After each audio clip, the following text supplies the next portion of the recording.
to the Mike on Much podcast. I'm your host, Mike Vierman. We are here with our friend and trusted producer, Max Kerman. We also have our pop culture aficionado, Shane Cunningham. Erica was unable to join us today, so we're just rolling old school, the three of us. And of course, Manager Ash is always listening in. It's nice to know that she's there to listen over us. Guys, we'll catch up quickly, but we got a lot to talk about today. A lot of stuff's going on, I feel like, in pop culture and culture in general. And also, Shane, I don't know if we'll make a promo of this, but your hair is getting very long and luxurious. Like, it's got a very nice flow. It's hard to notice your own hair, but we haven't seen each other in a little bit. So, yeah. And I've been wearing a hat when we've been doing our Zoom calls, typically. So, wow, it's very silky. Yeah. Conditioner. I use conditioner. Wow. I think that's it. Before we started rolling, I was telling Shannon I think he looks like Tom Cruise from Vanilla Sky, that era of Tom Cruise. Yeah, high compliment. Yeah. Mm-hmm. I don't know. A lot of people might argue that. And Max might be one of those people with that big, long, No. I was actually saying in a jealous kind of way because I just watched the Shawn Mendes documentary that just came out on Crave. And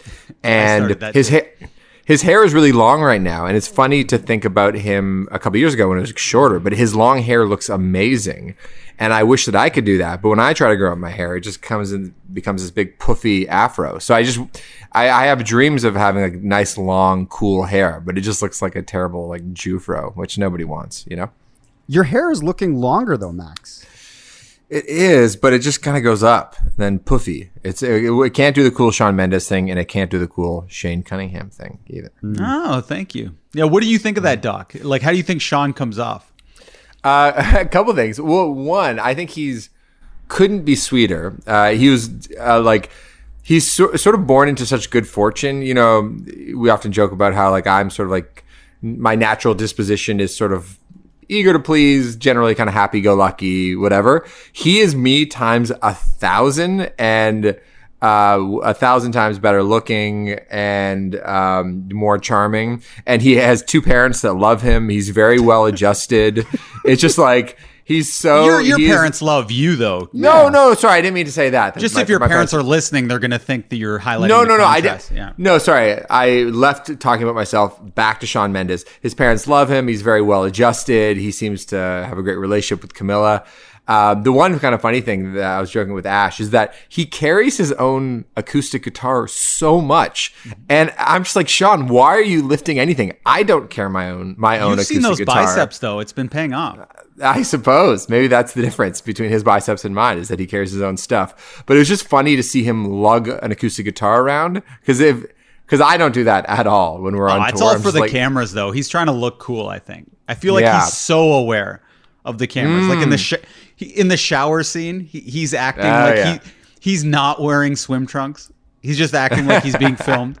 It's like no. At least make a joke about how there's a camera filming you. Like it's way too sexy. You don't think that he was nude for that opening scene? Who's the camera person then? There was movement to the camera. It's not like a tripod was just set up. You think he was full on nude showering with the camera? Maybe he's a nudist. I don't know. Hey, but it makes you like him though a lot, don't you say? Like he's a very sweet guy. I'm kind of rooting for him. He's definitely nice, but he did feel very art performative type that could potentially get on your nerve. Like he's always singing to himself. That's kind of annoying. Sure. Like I found that Alex and I were a little irritated with his little artistic flares, I'll call them. Well, I'd say the only fault and it's not his fault, is that he was just like born into this life where when he talks about it, it's like, you know, when you're an artist and everybody loves you all the time and people are just telling you how great you are, that can be really hard. But you want to be like, hey, 99% of artists never hear that. You know what I mean? Most artists are just constantly being reminded that they're broke and that nobody gives a shit about them. So he sort of lives in this like blissful world that I think he's like somewhat unaware of. But, God bless him, because when it comes to somebody in that position, it's hard to be that sort of sweet and well-adjusted, and he totally is that. The opening quote is very cool of the doc, just how he's saying his ego. Like when he's on stage, his ego gets the best of him, and then he has the first note that's inevitably flat, and then he loses his ego and just enjoys the music again. I did like that part. Well, he's been, I listened to his interview with Zane Lowe on Apple Music, and he's really inspired by Eat, Pray, Love. and that author. And so I think he's been reading a lot of that sort of like self-help, that style of like, let the world come to you, his like manifest journal. Like, I think he's into that. So I can understand getting behind those sort of ideas. Yeah. Anyway, we weren't planning on talking about Shawn Mendes for 5 minutes off the top. Mike, how are you doing, buddy? Sorry, Mike. I know you hadn't seen the movie. I didn't mean to like leave you out of a conversation. No, it was between that doc and the John Belushi doc, and I was like, I don't know which one I'm going to watch. Potato, yeah. Yeah, and I went with the John Belushi doc, who also is a very well-adjusted and beautiful person. No, and also this is like it's a good segue, I think, into our first topic, guys, because we are talking about artists. We're talking about Shawn Mendes. This brings us to the Grammys and the Weeknd, who made some news recently because obviously the Grammy nominations came out. A lot of artists, they sit around, they get very excited. I saw Haim had posted how excited they were about their nominations. Unfortunately, The Weeknd did not get nominated, and he wasn't going to go quiet into that good night. He decided to get on the old Twitter, and he simply tweeted, the Grammys remain corrupt, period. You owe me, my fans, and the industry transparency. Yeah, so that came out, and we can talk about that. And there has been issues in the last year or two about the Grammys and sort of the decision-making board that they have there and how they do things. But then, Max, you pointed out, because I did not see this on Twitter until today, you sent it to the pod group, that the Killers decided to jump in on this and said that, in all caps, observers were not allowed into the counting rooms. We won the Grammys, got loads of legal votes. Bad things happened, which our observers were not allowed to see. Never happened before. Dozens of ballots were sent to people who never asked for them. Rigged Grammys. #we won. That's a funny moment from a band that's not always funny. The Killers don't have the reputation of doing that kind of Twitter commentary. So I kind of enjoyed it. They're having a little dig at Trump and the fraudulent election of 2020 that Trump has been campaigning on. And so the Weeknd was being serious? Yeah. Like he wasn't doing the same thing? No, Dead he's been serious, wronged. Shane. Yeah. Oh, no. You're sure, though? That's weird. That's weird. Could you imagine if he wasn't, though? Like, actually, we all took it too seriously, and the Weeknd's like, just joking, man. I don't actually care. But are we only taking it seriously because we know the Weeknd as a serious guy? Like, if let's say it was Blink-182 who released this statement, would we be like, oh, that's clearly a joke? That's a great point. I don't think the Weeknd is known for a sense of humor. So if he's pulling a big prank on us, then good for the Weeknd. But well, he wore that funny outfit on the red carpet recently, where it wasn't a funny outfit, but it was an interesting statement, like he had just been in a car accident. It wasn't like he was like the dudes from South Park showing up to the Oscars like for a joke. He was doing that artistically, like that was. But he's kind of like, if he was a comedian, it would be more the Andy Kaufman style of comedy, I feel like. Are you calling him the Andy Kaufman of music? Is that we're in a way? Yeah, I think that would be a parallel there. I think because also there was like this whole controversy about the way that the Grammys they do choose the nominees. Like, I think someone on the board was forced out, and then she had like a big expose. So this was been something that's in the news, and it's sort of the integrity of the Grammy system has been under attack for the last year. I can't exactly remember the article. When was there ever integrity in the Grammys? Like, Vanilla Ice has won one, Milli Vanilli, Zach Braff won a Grammy for Garden State soundtrack. Like, it's not. Like, there's not like I don't think it's the same as the Oscars where it's super elite to win a Grammy. Well, let's ask the resident musician, Max, how do you view the Grammys? Do you see them as an authentic sort of a marker of your talent or your worth or whatever it is? Like, people clearly love, I think for musicians, Grammys are Oscars, Shane. Yeah, it's definitely a big deal. And but it depends on like the artist. I think it's funny. Somebody like Phoebe Bridgers, I think, who I really like and admire, I think would normally roll their eyes at the Grammys because the idea of like winning an award for music might seem silly on its surface. But she got nominated, I think, for 4 awards, and clearly it was a big deal for her. So I think there's that camp who would roll their eyes, but if they were nominated or won, they'd be kind of over the moon about, and it would actually mean something. And then I think there's the other camp that is very serious about it, and their success or the way they feel about their career really hinges on being respected. And I think the Weeknd falls in that category where it's just like good because I think I'm a little bit more, I lean to the former category, and I'm just like, it's an award show. It's great to be recognized. If you don't, who cares? I think the Killers are of that mind in making that tweet. But I think The Weeknd are more like, you've disrespected me, and this is a problem. And I think you see that a little bit more in the hip hop world. I think like that idea of like getting respect from your peers and from institutions is really important. And so I see both sides. I tend to lean on the who gives a shit side.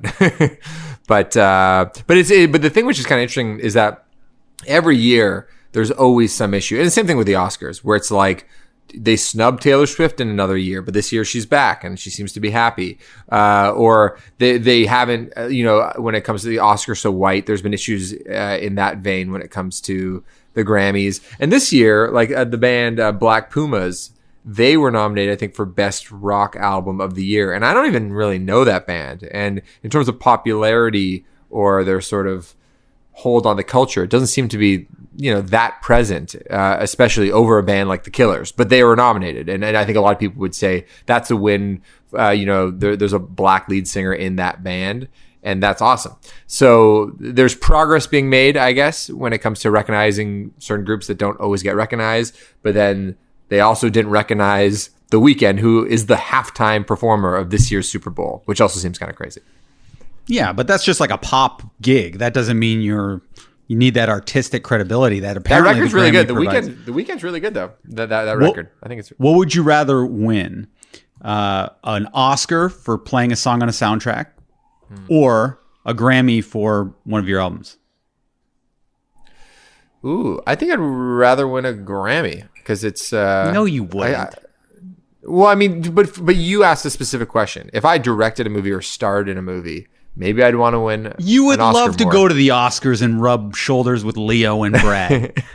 I feel like you care way more about that. You know what? No? I think you're right. Wrong? You're right. I think you're right because I don't really give a shit about hanging out with musicians because I see them all the time. I think it'd be more entertaining to hang out with some. Yeah, you got to think about everything here. Like the show is a big part of it, and all the shoulders you could rub with, and they'd be very impressed by you. So as a networking device. Oscars. Yeah, you're probably right. Think of all the friends you'd come out with. That's true. All the sort of TikToks I can make when I'm sending them PS5s and stuff. Yeah, exactly. Yeah, where do you guys stand on this? Like, do you feel that like artists should be getting outraged or everybody should take a chill pill? Mike, what do you think? Oh, I mean, I understand the impulse of The Weeknd to be like, he probably was really proud of this record. He probably put, a year of his life into it, whatever that looks like. And, all of his peers getting nominated, et cetera, et cetera, et cetera. But I would think that you would have complaining about it to me at this point in sort of time when sort of society is crumbling and we're just trying to get through a pandemic seems so hilariously frivolous in some ways. That it is entertaining because you're what I'm saying is I can empathize with him. I'm sure the impulse was there. I would have wrote the tweet and then I would have listened to other people that said, nah, there's no need to do that. But again, he's owns a news cycle. So he might say, it is what it is. But in general, do I think that someone is successful who's playing the Super Bowl halftime show, you know what I mean? Should complain about a perceived slight from a subjective award? If it makes him sleep better at night, then fire away that tweet, man. But I wouldn't, but I'm not The Weeknd, so. Shane, how would you handle this? I would probably do like an 18-minute stand-up gig, fully explaining it. We're going to get to Chapelle in a bit. Because The Weeknd seems to know something here. It seems to be a similar situation to the Chapelle thing, where he says they need to be transparent. Like there's some transparency issues. So The Weeknd knows something that obviously the public doesn't. So it would be very funny, I think, and shocking because apparently he's so serious for him to release an 18-minute stand-up gig where he copies the Chapelle thing and drops the mic and everything like that. Let's get right into the Chapelle thing. I think this is okay. Yeah. Okay, so we'll talk about Dave Chapelle, who just dropped, like Shane said, like an 18-minute essentially stand-up performance where he discusses in a roundabout way sort of times in his life where he has felt taken advantage of or exploited or powerless. And this all ends up leading up to him discussing the circumstances surrounding Chappelle's show and how that show is out of his control and is being streamed on different platforms, how it makes him feel And then he appeals to sort of what he calls the real boss, the fans, the people that are into him, to basically put pressure on HBO Max to stop streaming the show, or the original owners, Viacom, I think NBC, whatever, to maybe strike a new deal with Dave so that he has a more equitable share in this thing that he created that is of him, that is owned by somebody else. But it seems to have resonated. It has well over 3 million views just on the Instagram TV or whatever that it's on. But yeah, let's jump right into this, guys. What were your thoughts when you all watched it? Because it was in the Champagne Boys group. Our friends all sort of piped up about it. People had different thoughts, and like anything Chapelle does, very compelling, very thought-provoking, but also fascinating for, I think, a myriad of issues. So let's get to initial thoughts. Who wants to take the first Shane, first shot? you take it off. Well, one, didn't you think that audience was totally like fucked up?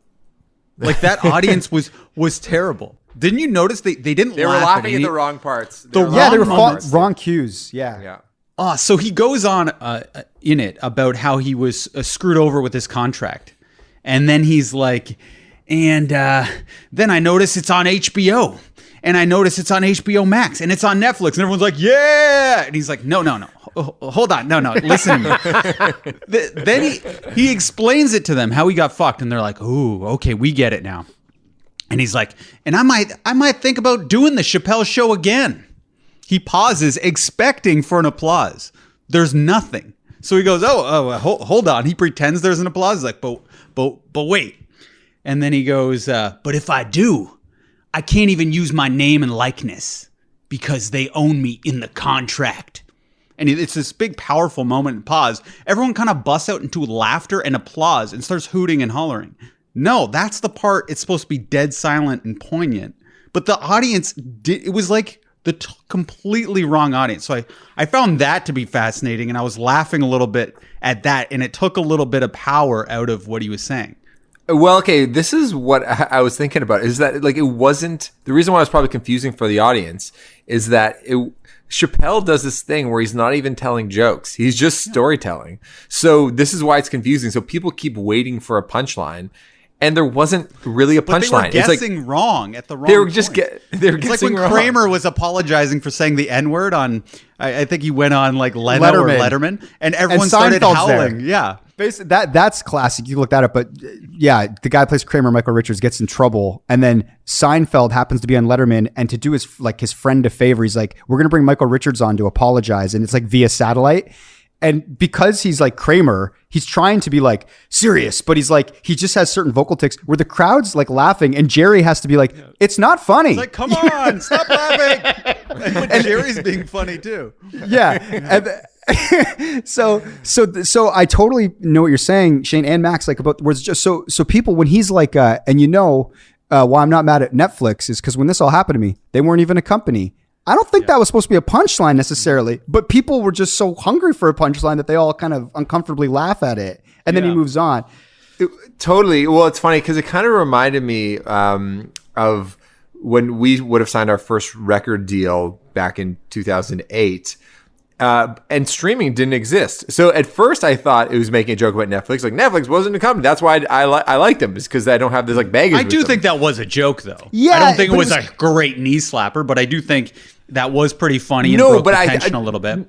No, but I think the actual point that he was getting to wasn't a joke at all. It was just that it was like these contracts that say we own you for the universe in perpetuity, like are fundamentally unfair because I was signing my name to a paper for something that didn't even exist yet, like a streaming service that wasn't even real. So how can I give my permission to something that actually didn't exist?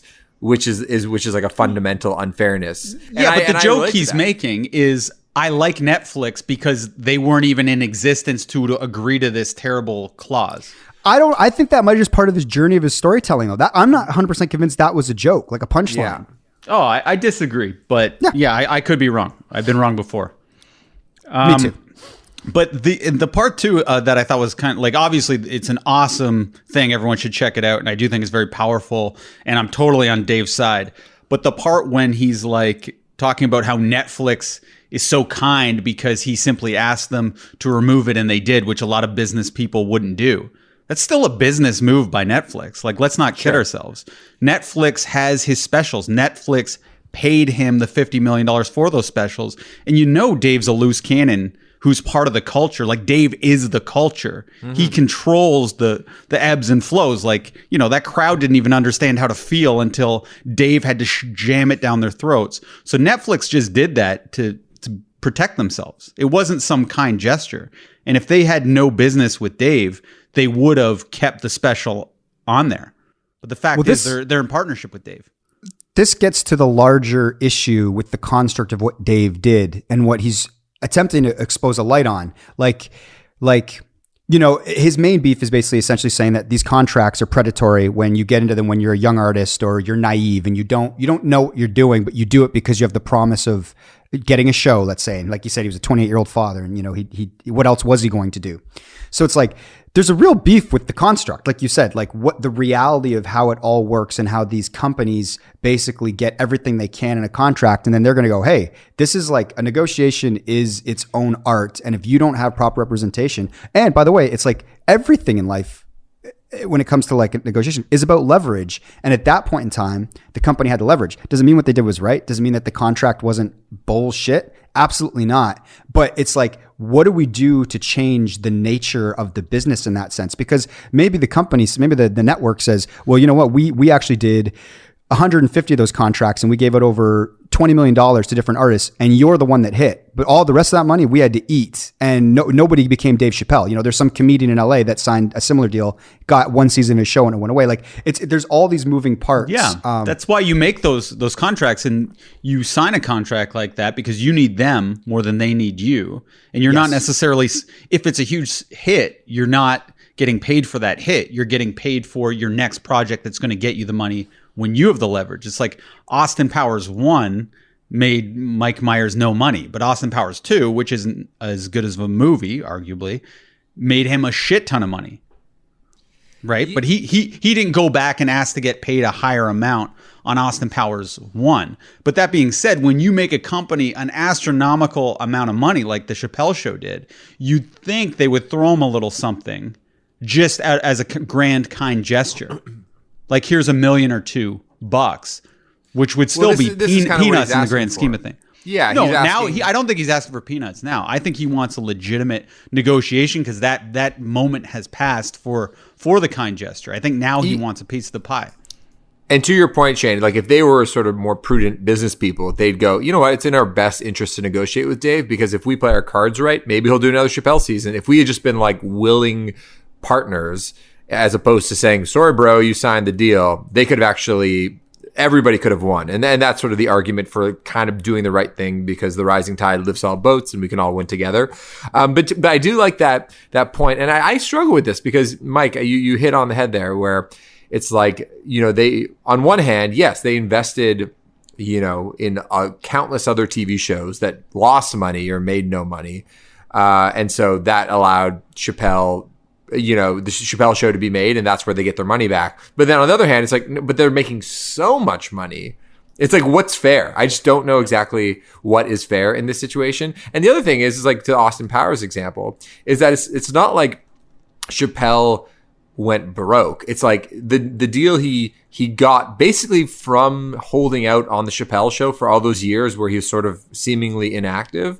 He ended up with what, like a 60, I don't know what the number, but those that three stand-up, the three Netflix special deal was like tens of millions of dollars. And that's because his brand and the legend of Dave had grown so much because he walked away from the Comedy Central. So it's like, I know it can feel icky on one hand, but you've also kind of played your cards right to become the biggest, most well-paid comedian in the world, which I'm like, oh, and then it kind of worked out. And it's annoying that people are making money off you for sure. And I know, here's the other thing, there's a long and brutal history of like white businessmen taking advantage of black performers. So that it's also couched in all of that, which I completely understand that kind of pain and hurt when it comes to the history there.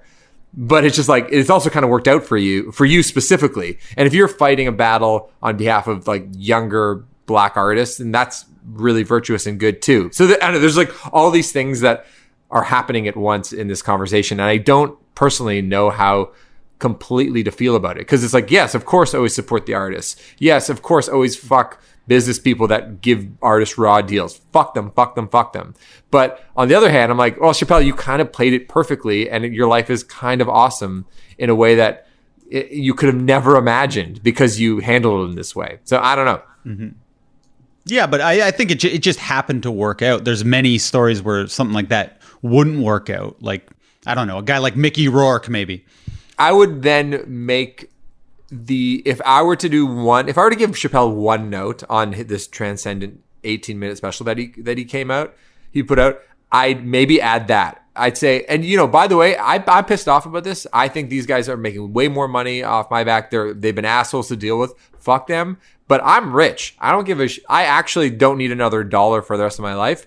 But it's not me. It's about Mickey Rourke, and it's about my other buddy who got fucked, who didn't actually get to hold out and sign a deal with Netflix for $65 million. It's about all these artists that have done really good work and got so this is why we need to rethink about how these contracts work or something like that. That's what that'd be the max tweak to make it feel a little bit more universal.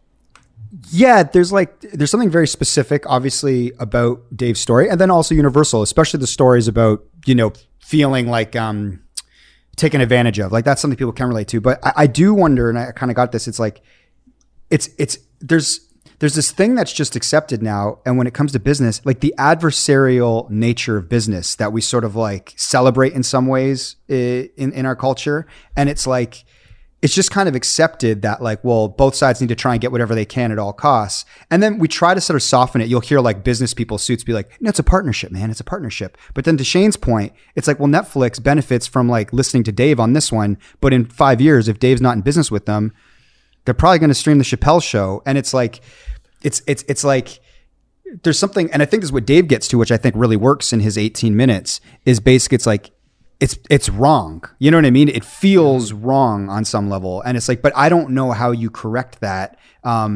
Because Dave's going to do what's best for him too. Like, look what he's doing. So here's my other question though.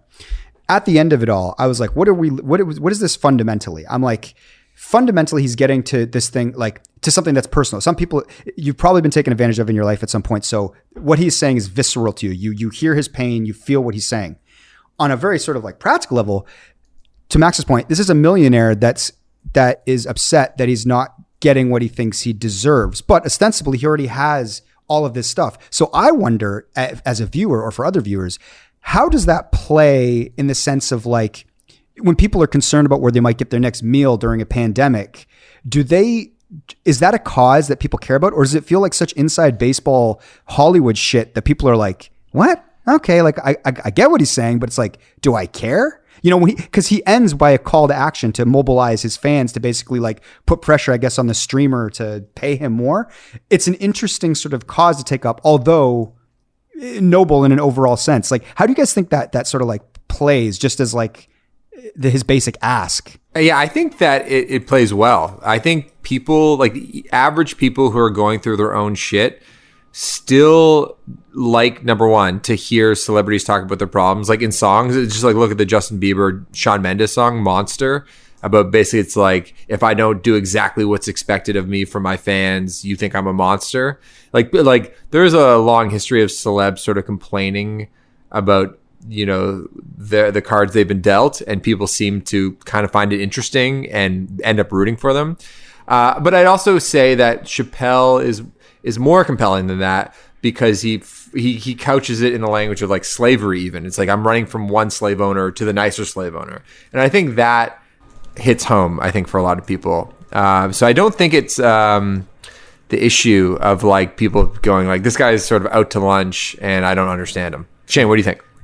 Yeah, it's all about fairness and being fucked over. That's the message. Mm-hmm. The money is irrelevant. Let's just say we were talking about points and we needed a certain amount of points. Somebody took his points away that were for him and meant for him. And once you get to a certain level of wealth, money is just like points and respectability and principled. Or who knows, maybe Dave Chapelle wants to buy an NFL team one day and start a charity and have all these big plans, because he seems like a guy who would actually do big things with his money and start big, important, relevant things. Mm-hmm. Yeah. And I think the big distinction is like, and you always find the universal and the specific, even though it's specific to Dave's story, is he's basically saying, yeah, I signed a contract. Yeah, technically they're allowed to do this, but ultimately it's wrong. It's fucking wrong. And how do you correct it? You know? And I think that's just a bigger conversation about how we all go about like business, or the way that big corporations work when sort of dealing with, you know, when they have the leverage, because this is an interesting situation. It's kind of an interesting experiment because Dave does have leverage and he's trying to wield it now to see what will happen. You know what I mean? As he mobilizes his audience against, you know, the people that are streaming his stuff. And we'll see if it ultimately ends. Max, you brought it up. Maybe Dave just wants to do another Chapelle show, but he doesn't want to do it if it's owned by somebody else. Like he wants to own his name again in order to sort of do this thing that he probably wants to have some fun creating again. Yeah, and I also think that, but I just digging into this idea of fairness, you know, you see headlines where it's like, Elon Musk, you know, is now, you know, $100 billion more rich now than he was at the beginning of the pandemic. And you just go, there's just something fundamentally unfair about that, you know? And I think that's a topic that's been on the top of people's mind a lot lately. And I think that's why it also, I think, really resonated, where it's like, there's just like people that just keep really getting richer. And I wish there was a conversation we could have with those people to be like, you know, this isn't fair. And you being able to renegotiate things is something I think people are really yearning for. Hey, I really liked it being 18 minutes. You know, like I obviously love stand-up comedy. A special usually is about an hour. That's like the typical form. If you go to a comedy club, though, like, you know, we've been to the Comedy Store in LA where you see a lot of heavy hitters work on the material. It's usually, you know, 15-minute sets. And I've always kind of enjoyed that length. And sometimes when you see an hour-long special, there's maybe like 20 minutes that's just not that great. What did you think of that format as like a consumable piece in 2020 that you throw on your phone? It was posted on Instagram. What do you make of that length? It worked for me. Clearly, he had something very specific he wanted to get off his chest in that moment. I will say, just as so say that had been an hour on Instagram TV or whatever, right? I definitely wouldn't have watched it right away. But you look at 18 minutes, like I'm watching this right now. Whereas I probably would have parked it and then let it sit for 2 days until I actually had an hour to sit down and watch my Dave Chapelle bit. But I was like 18. I'm like, I've absolutely got 18 minutes right now. So it actually gets people to watch it immediately, I think, by being shorter, which is one thing. And I think it worked as a self-contained piece. Shaney, what did you think? Oh, like I've been watching things this way for years, so over 10 years. Because even if it was an hour special, there'd be someone who would distill it. And that's actually what I thought happened. I thought this was part of a larger bit that was pared down and made for Instagram. But yeah, I always consume stand-up bits this way for the reasons Max was just saying. It's hard to do a full hour that is hilarious. Maybe Chris Rock pulled it off, but I can't think of anyone else who really has. Is there anybody, like, I mean, all the greats sort of are unique in their own way. If you're thinking about like Bill Burr, Dave Chappelle, Mulaney, Chris Rock. What about Chapelle, Shane, do you think is so compelling about his delivery style? Well, there's something I like about not trying to be funny. And a big part of comedy, too, is surprise. And there's some comedians that have such a predictable rhythm, especially if you're more like a one-line joke artist. You know the joke is coming. It's one of the reasons that turns me off about that really crude comedian that you like, Anthony Jeselnik. Because for me, it's so predictable where he goes every time. And what I like about Chapelle is I never know when it's going to be the punchline or if it's just going to be a long meandering story. But even if it is a story, it's compelling. Because he speaks with such power and his pauses are always in the right place. So I don't necessarily need to laugh when I'm watching Chapelle. And even when that was done, I was like, that was great stand up. But I wasn't like, oh, this was so funny here, like you're going to piss yourself. I wouldn't send that to my friend. Mike, what do you think that makes Chapelle so special? I think what Shane was saying, I think you said that Chapelle is like the culture. He has his own sort of culture and can sway things. I think Chapelle right now is occupying a place, and who knows how long it will last, or you know what I mean? Because like these things do ebb and flow. But right now, he seems to have this sort of like he has people's attention and this sort of power to sway conversation, to provoke conversation, and people listen. You know what I mean? Like there's a lot of comedians, and if they put out 18 minutes, you know what I mean? Would they have been as compelling and powerful? Like when they said that Chapelle was hosting SNL, 2 weeks ago, or whatever it was. It's like that there was a buzz. It ended up being the highest rated SNL in like 4 years or something like that, you know? And it's like that is special to have that kind of power. And to Shane's point, there, like he doesn't even need jokes. You're just there for the journey. You're kind of on a ride with him, like almost like I don't know, like a motivational speaker. Like it almost transcends comedy and just becomes this thing you kind of like listen to. You want to hear his thoughts. It's like the Nanette style. Yeah, 100%. And it's kind of surprising me that there wasn't more jokes in there, because that's kind of always been what he traditionally did. He will take you on those journeys, but there are like, you know, gut-bustingly funny segues or like punchlines that he'll drop in. Yeah. This 18 minutes didn't have that, but you are completely compelled, you know, from the opening with the comedian sort of taking the joke about the good year, and then, you know, we've heard him do that construct before, by the way, Mike. Do you remember he used that opening? He's like, when I was 15 years old, I was introduced, and I believe it was with you and I were together. In Montreal? Yeah, he used that and he led it somewhere different. But he did say, "I'll never forget it," and because I remember the Chapelle part getting a laugh. Yeah, but then he just plucked that part out and used it for this one.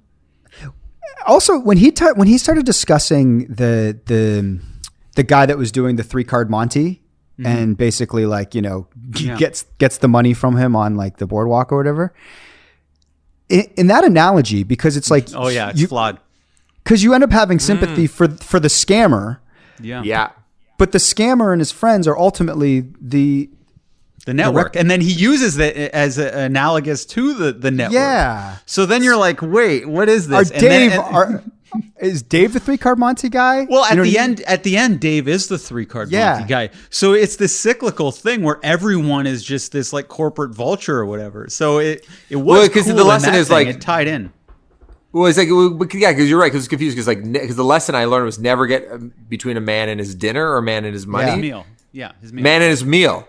And so I'm like, okay, I don't want to get between your meal, but I'm not allowed to get between the meal with the corporate executives at Comedy Central, because let's not forget, Dave walked out on the contract too. He fucked over a lot of people, and people potentially could have lost their jobs when he went to Africa, which was his right to do so, but there could be a penalty for that, right? That you need to be aware of. Yeah. So it's just like, who am I? Yeah, it was a flawed metaphor. Hey, actually, I was having this conversation with Ash, because we were just talking about like stand-up comics that we love. Who would you want to hang out with the most of your favorites, like living stand-up comics? And who would you be like, I love this guy, but it would be a terrible hang because this guy's a nut, or just would be uncomfortable. Mike, go ahead. I would enjoy hanging out with Ricky Gervais, just because I don't know Ricky Gervais, obviously, but like his Twitter presence, he seems to like a good pint. He seems like a very funny guy, but also just a thoughtful guy that you could probably have a hard laugh with for 20 minutes and then literally get into something deep for an hour. Like so he'd be my hang.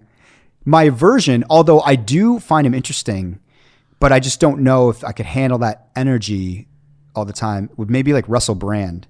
Yeah, good answer. Shane? Norm Macdonald would be good to hang with. Like really good one. Fun, I think. David Spade was another one who'd be good for me. I like him. Who would turn me off that I kind of do like their comedy would maybe be Gilbert Godfrey. Because I do like his comedy. You want another drink, Shane? Shane, do you want another drink? But it would be interesting to see if he really does talk like that, because I heard that's not his true voice. It's like a put on. Yeah. Interesting. And there's this video of him leaving a message on Howard Stern's answering machine where his voice is nothing like that. He was like, Howard, can you call me back? No, I'm just kidding. It's a very normal voice, but it could be a hoax. I'm not 100% on it. Quick question about voices. Max, this is specifically for you.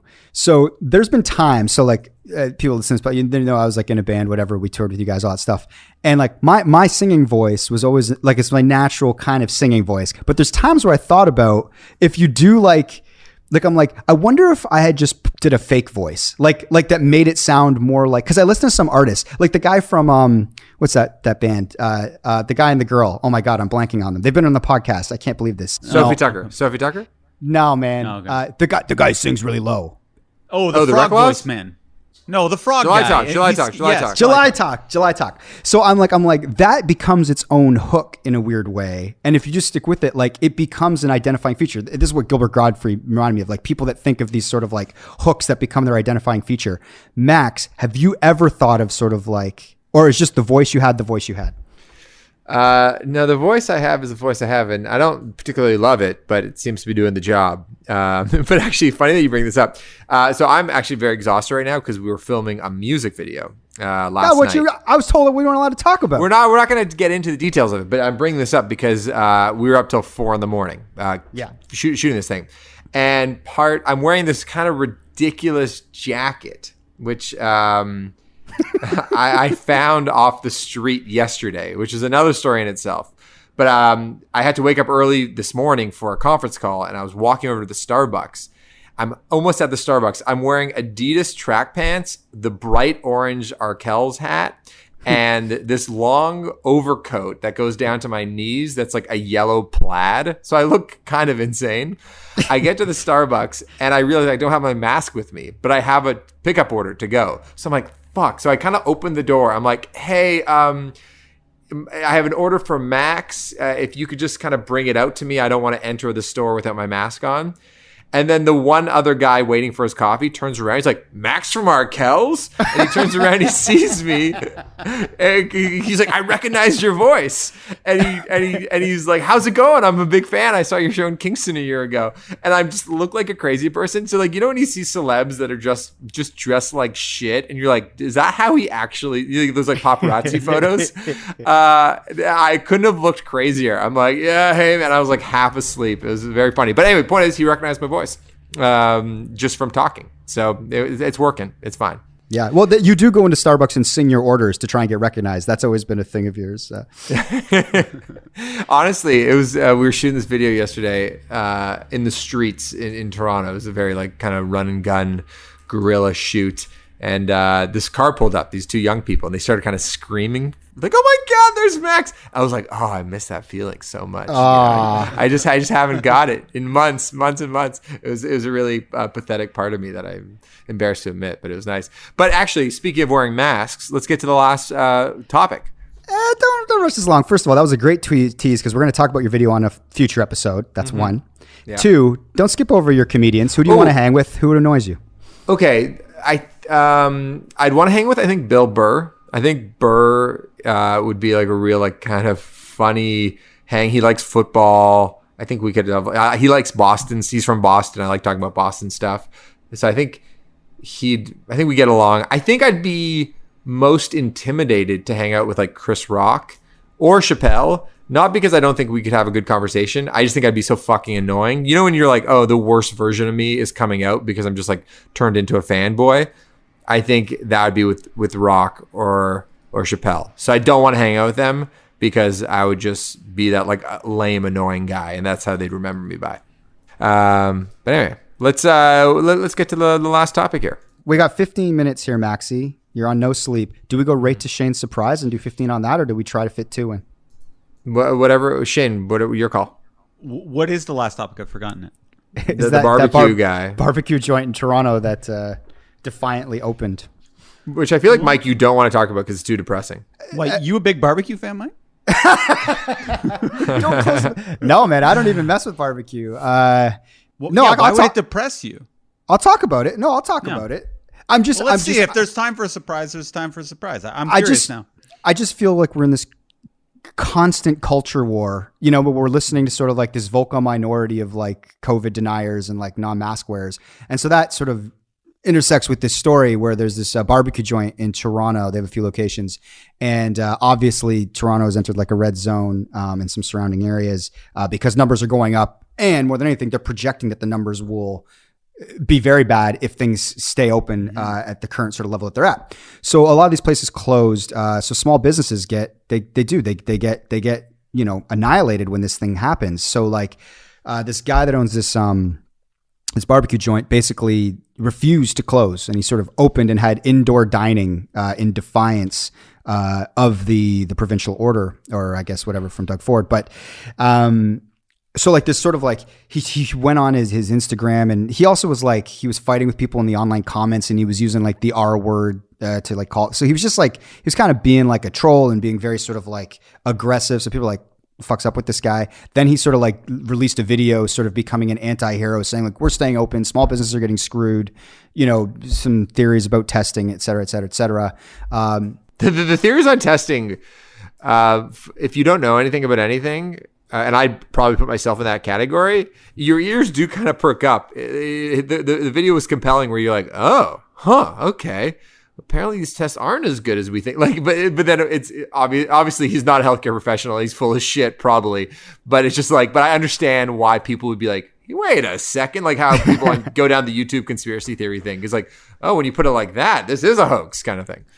Yeah, well, it kind of speaks to like, if you can speak with confidence and use a couple big words, it's like people are like, hey, this guy might be onto something, you know? It's like, it's how fucking like, that's how carnival barkers work. But, and ultimately I just say that like, and I've said this before, I think on the pod, definitely in private conversations, like I get it, man. Like these small businesses, they're getting crushed and they're like, they have to close, but then Walmart gets to stay open because they're essential service.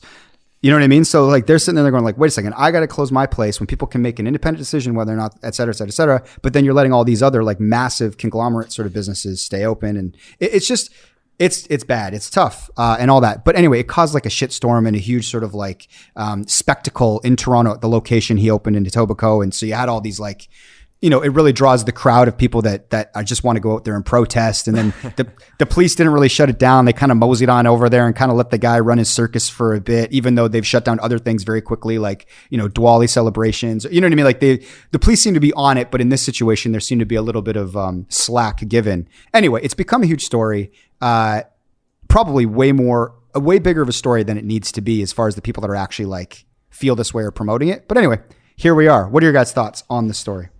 Ooh, it's still happening. I just checked Twitter, and the bylaw officers came by again. The restaurant is still open. There's a bunch of supporters out there with signs. It's really turned into a gong show, and it really demonstrates like there's no room for error right now. It's such a delicate balance when it comes to like living in COVID, and if the city fucks up, people really are going to react. And you see this happening in America, where it's like these like Trumpian like figures who are very anti-establishment, you know, get a lot of attention because one, people are bored, two, people are restless and looking for answers.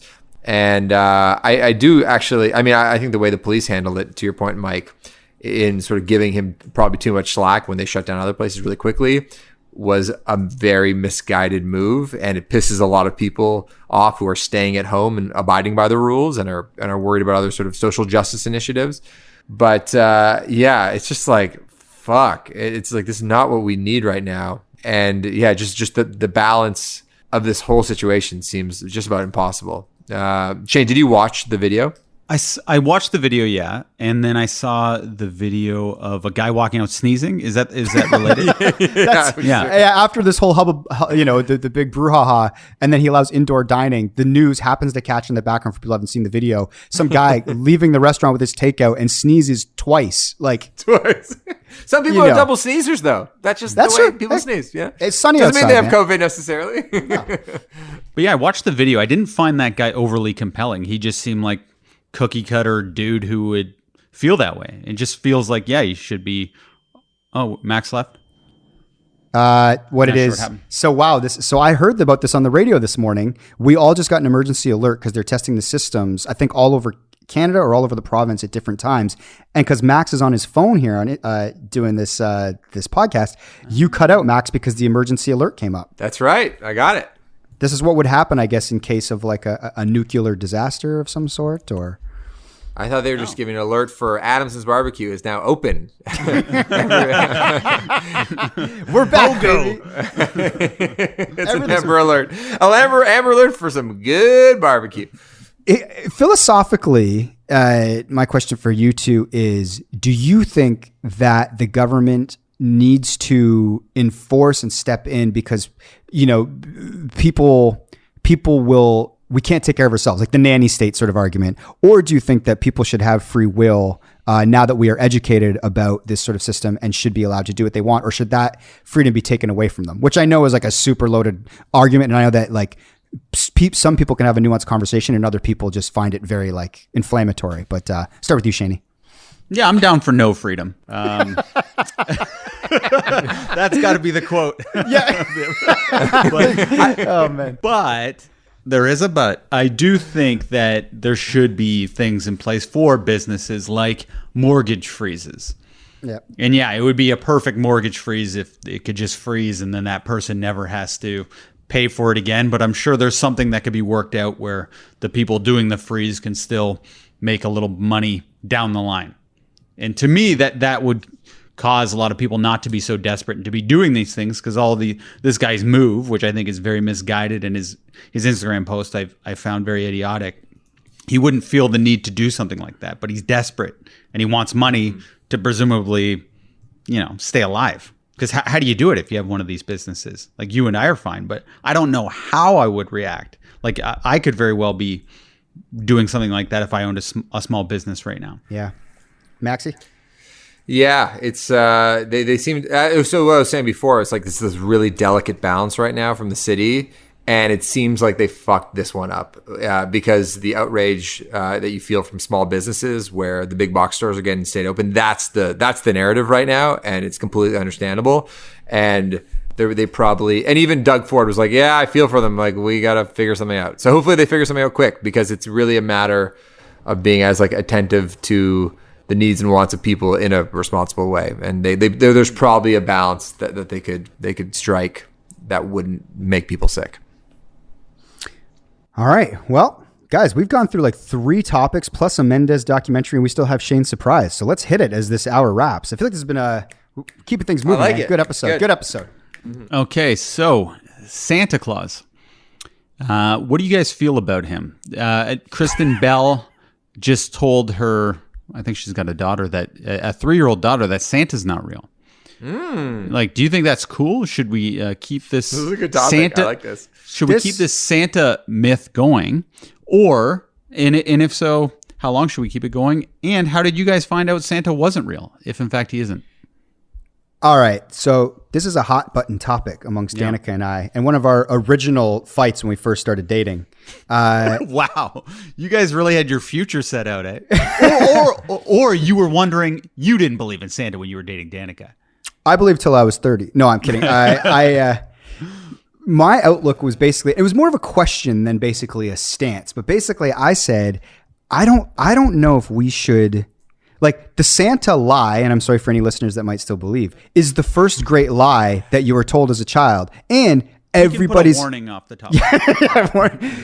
And everybody that you love is in on the conspiracy. Your parents, your grandparents, like your uncles, aunts, all that shit. Now, you guys say, oh, that's silly, whatever. And then you turn 9 or whatever age you are, and you figure out that it's not a lie. Of course you go, oh, well, that's weird.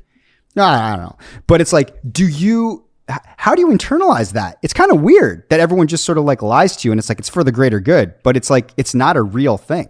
I actually have relatives who are religious, and they said from the very start, Santa's not real, but Jesus is real. But we celebrate Santa as this fun thing that we do in society. So they were kind of so their kids have always been very like just hip to it. I guess they've been told not to tell other kids in their class because you don't want to ruin it. Anyway, long story long, Danica said I was being crazy and that I was ruining, what could be a fun time, and I'm overthinking it. And maybe I am. I'll acknowledge that. So ultimately, I'm gonna go along with the lie, but I don't feel good about it. So Winona will believe in Santa as long as kids normally do, until she naturally figures it out or some kid spoils it at school. When I figured it out, I was probably like 9, 8, 7. I don't know how old I was. I can't remember back that far, but I do know nobody told me. I know I sorted it out. I just don't know what age that was, but I sorted it out, and I asked my mom, and she was like, I don't know. And that I knew, like, I was like, oh, that's a weird answer. Like, you're not as confident as you had been every time you talk about Santa bringing us shit. And in some ways it was nice, because then I actually like Santa, like, we had limitations as far as presents. So now Santa wasn't letting us down, and I had realistic expectations for what we might be able to get from mom and dad. Maxie. Yeah. Oh, yeah. It's a good question. I don't have to deal with this as immediately as you guys do. And, yeah. Yeah, kids live in such a fantasy world all the time. I hang out with my two nephews especially. They're just always talking about superheroes and they get so carried away in that world. It really means a lot to them.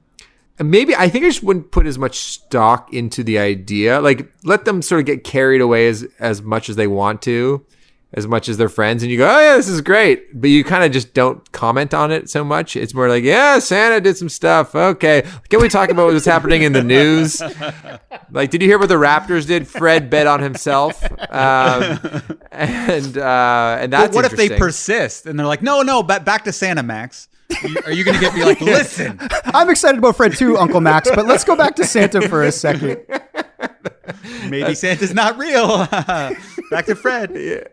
Yeah, honestly, that's actually like how every conversation goes with my nephew Lex, where he starts talking about some superhero thing. I just say to him, Lex, can we talk about something that I want to talk about? And then he kind of gets quiet.